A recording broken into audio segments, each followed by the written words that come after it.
G minister for parliamentary affairs ہم call attention لے رہے ہیں. یہ جی ایک اور کمیٹی کا بزنس تھا تو یہ 2 آئٹمز ہیں، اگر اجازت دیں تو میں پیش کر دوں. لیجسلیٹو انٹروڈیوس کرانے ہیں، اس کے بعد کال اٹینشن لے لیجیے گا. کون سے والے آئٹم نمبر کون سے ہیں؟ سر آئٹم نمبر 4 ہے جی. جی شیلا صاحبہ اجازت ہے آپ کی؟ جی ٹھیک ہے. تھینک یو جی. جی اعظم نذیر طاہر صاحب ٹو موو آئٹم نمبر 4. سر اگر آپ اجازت دیں تو موو کر کے تھوڑا انٹروڈیوس کروا دوں یا جی پہلے انٹروڈیوس کرا دوں؟ پہلے کر کے جی پہلے موو کر دوں جی. انٹروڈیوس کر دیجئے پھر. جی sir. Sir I wish to move that the bill to introduce further amend Code of Criminal Procedure Code 1898, the Code of Criminal Procedure Amendment Bill 2025 sir. Introduce کروا رہا ہوں جی. A bill further to amend the Code of Criminal Procedure 1898, the Code of Criminal Procedure Amendment Bill 2025 stands introduced. جی بتائیے. سر ہمارا جو نوید صاحب اس پہ بات کریں گے شاہ صاحب، اسی پہ انٹروڈکشن پہ، اور تھوڑا سا بزنس لے لیں پھر پوائنٹ آف آرڈر. جی نوید صاحب ذرا سنیے گا یہ.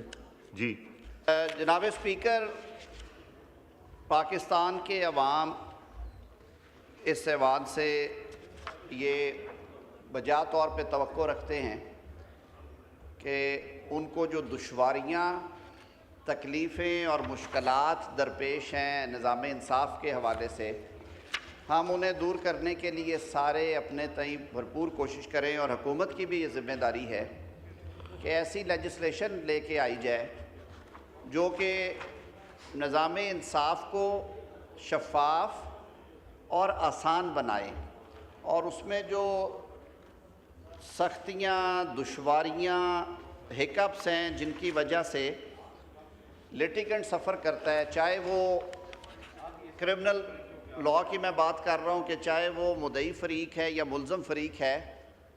ہمارا جو ضابطۂ فوجداری ہے یہ 1898 میں متعارف کروایا گیا تھا، یعنی کہ آج سے 127 سال پہلے.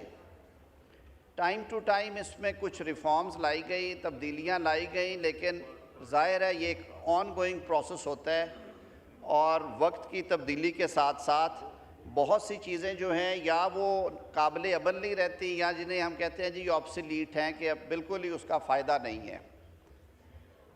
جناب اسپیکر، یہ ایک عام شکایت ہے کہ اندراج مقدمہ سے لے کے مقدمے کے فیصلے تک مدعی بھی تہمتیں اور تکلیفیں برداشت کرتا ہے. ایک تو پہلے اس کے ساتھ ظلم ہوتا ہے، اس کے حقوق چھینے جاتے ہیں، کسی کا گھر کا فرد قتل ہو جاتا ہے، کوئی خود زخمی ہوتا ہے، کسی کے مکان جو ہے وہ ہتھا لیے جاتے ہیں، کسی کے ساتھ چوری، کسی کے ساتھ ڈکیتی، کوئی دیگر جرائم ہو گئے، تو اسٹیٹ کی ذمہ داری پروسیکیوشن کی ہے. لیکن انفارچونیٹلی ہم نے دیکھا کہ ہمارے ملک میں جو ریٹ آف پروسیکیوشن ہے، کوشش کے باوجود کنوکشن کا ریٹ جو ہے وہ امپروو نہیں ہوا، اور وہ فائنل اپیل سٹیج کے بعد بائی اینڈ لارج بمشکل ڈبل فگر میں جاتا ہے. وہ کبھی 11% تھا، کبھی وہ 22 ہوا، کبھی وہ 18 پہ آیا. لیکن جو کئی ممالک ہیں جہاں پہ ریٹ آف کنوکشن 80%، 85%، 90%، اور اس کی وجہ یہ ہے کہ انہوں نے جو ان کے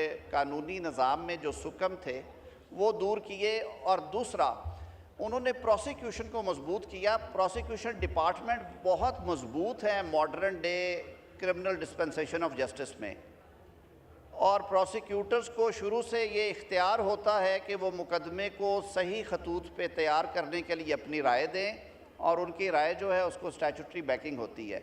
ہم نے پروسیکیوشن ڈپارٹمنٹس تو کھڑے کیے صوبوں میں، لیکن کورسپونڈنگ امینڈمنٹس نہ ہوئیں کرمنل پروسیجر کوڈ میں، جس کی وجہ سے یہ پرابلمز آئیں.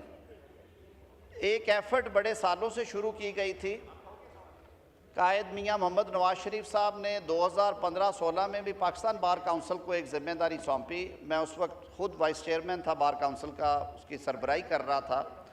ہم نے پاکستان بھر کے مختلف جو لائرز ہیں اور ریٹائرڈ ججز اور پروسیکیوٹرز کو انوالو کر کے بھی کام کیا، سفارشات بھیجیں، لیکن انفارچونیٹلی وہ اسمبلی کے دور میں پوری نہ ہو سکا، اور وہ بل جو ہے وہ دن کی روشنی نہ دیکھ سکا. اگلے دور میں بھی وعدہ کیا گیا، لیکن جناب اسپیکر کام نہیں ہوا، اور اسی طرح سے گیا. اب حکومت سنبھالنے کے بعد سر ہم نے پچھلے دور میں اور اس دور میں مل کے اس پہ کام کیا ہے. بے تحاشا سر اس پہ محنت ہوئی ہے. میں نے خود اس کام کو اسپیئر ہیڈ کیا اور ہم 108 امینڈمنٹس جو ہیں وہ ضابطۂ فوجداری میں انٹروڈیوس کروا رہے ہیں، جن میں اندراج مقدمہ میں آسانی سے لے کے غلط ایف آئی آروں کے اندراج کو روکنے سے لے کے اریسٹ اور ڈیٹینشن میں جو پولیس کی ایکسیسز ہیں ان کو روکنے سے لے کے پولیس تفتیش میں بے گناہ لوگوں کی ڈسچارجگی کے لیے راہ ہموار ہوتی ہے، کورٹ کہتی ہے نہیں کرتے، ضمانت بھی نہیں دی جاتی. سر اس انوملی کو ختم کر رہے ہیں کہ جب آپ کی ڈسچارج رپورٹ جائے تو آپ کو اگر عدالت ڈسچارج نہیں مقدمے سے کرتی کم از کم ضمانت تو دے آپ کو. سر ٹائم لائنز دی ہیں ہم نے. ٹائم لائنز ہیں کہ جو ٹرائل ہے وہ 1 سال میں ختم ہو، اور اگر 1 سال سے بیونڈ جائے تو سر اس کو ہائی کورٹ جو ہے اس پہ ایکشن لے گا. اپیل کا کام رک جاتا ہے، ہائی کورٹس میں 8 سال اپیلیں نہیں سنی جاتی. سر ان کو 6 مہینے اور 1 سال میں پابند کیا اور اس کے ساتھ کانسیکوینسز دیے ہیں. ضمانت کے معاملے میں بھی سر اس میں ترامیم ہے ماڈرن ایویڈنس اور ڈیوائسز کے استعمال کے لیے. تو میں یہ سارے اراکین سے، میری اپوزیشن کے دوستوں کو شاید انٹرسٹ نہیں ہے ان باتوں سے، کیونکہ وہ تو صرف ایک ہی نعرہ لگاتے ہیں کہ کسی طرح سے باہر نکالیں، لیکن پاکستان کے آپ تو بیٹھے ہیں، آپ کو ہم آپ اس طرح کے نہیں ہیں، آپ کام کرنے والی اپوزیشن ہے.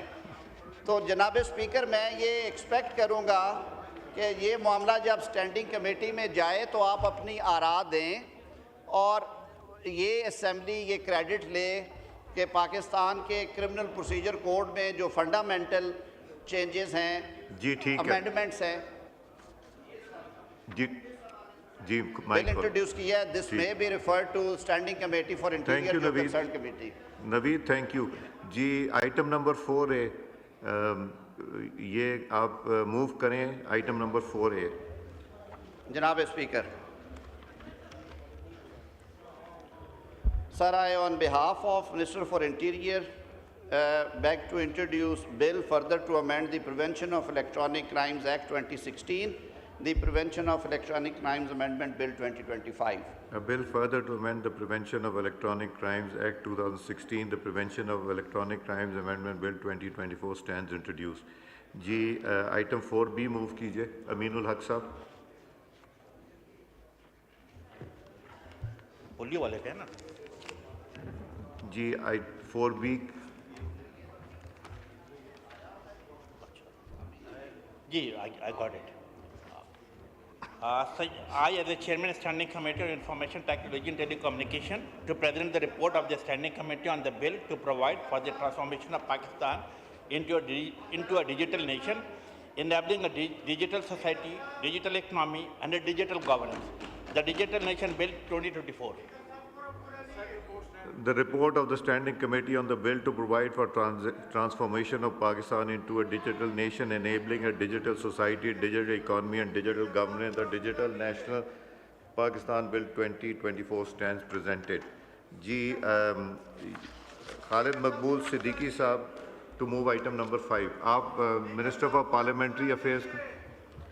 Sir, item number 5, sir, I on behalf of Minister for Federal Education and Professional Training to lay before the National Assembly the Federal Board of Intermediate and Secondary Education Amendment Ordinance 2024, number 9 of 2024, as required by clause 2 of Article 89 of the Constitution of Islamic Republic of Pakistan. The said ordinance stands laid.